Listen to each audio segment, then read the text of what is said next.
sort of a little recursive bit. thing, yeah. There's one story that I've heard about you. Do I seem crazy? Yes. Yeah, I've probably always do. said that about you. Okay. Here's the story that made me think you were crazy. Okay. And you can tell me if Does this this involve the New York Times? No. Elon got me in so much trouble several years ago, and he called someone a douchebag and a liar, and I started laughing and never lived actually, it to down. be precise, douchebag and an idiot.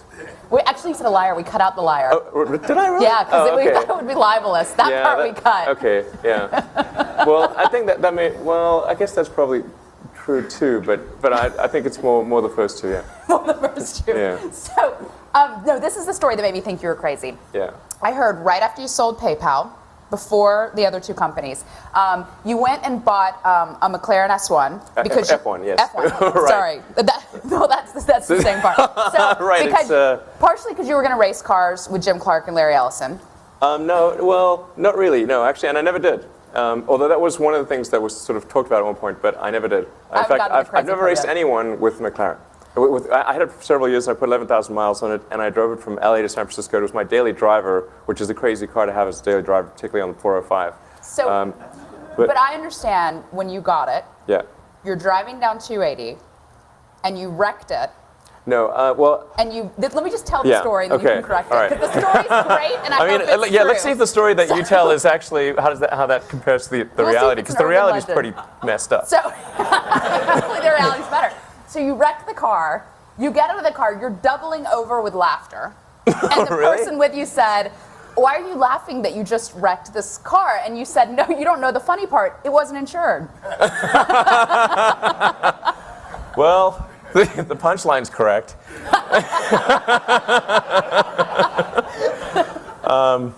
Yeah, so I was driving up Sand Hill Road with Peter Thiel, one of the co-founders of PayPal. We're actually driving to see Mike Moritz.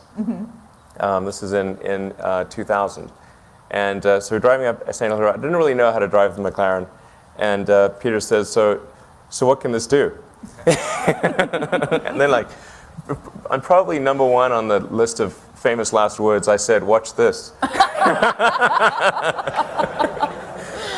So I floored it. I floored it and did a lane change on Sand Hill. And so the McLaren has no traction control or anything. It's massive power to the wheels. So 640 brake horsepower, and it only weighs a ton. So it has massive power to weight. It can brake the wheels free at 80 miles an hour. So broke the rear end free and started spinning.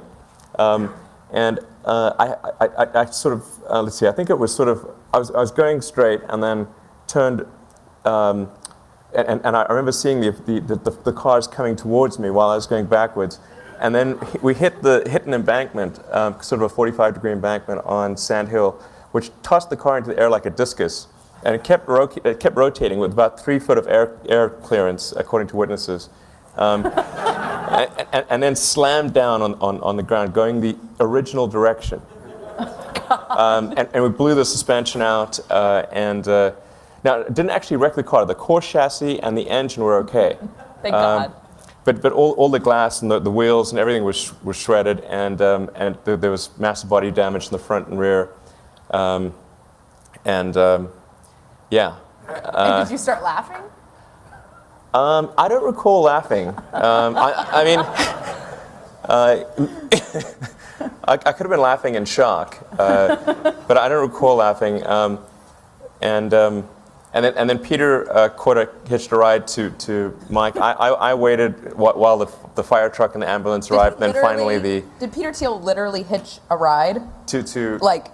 Over to Sequoia and then once the car was taken care of, then I hitched a ride too, and we continued the meeting. I'm picturing you and Peter Thiel like that scene in Tommy Boy, where like the deer, and you're both like and like. Yeah, really. Wow. Yeah. Is there a parallel? Lucky to be alive, really. I should say so. Yeah. Is there a parallel with how you build companies in that story? I hope not. Let's see what this thing can do. Yeah, watch this. That could be awkward with a rocket launch.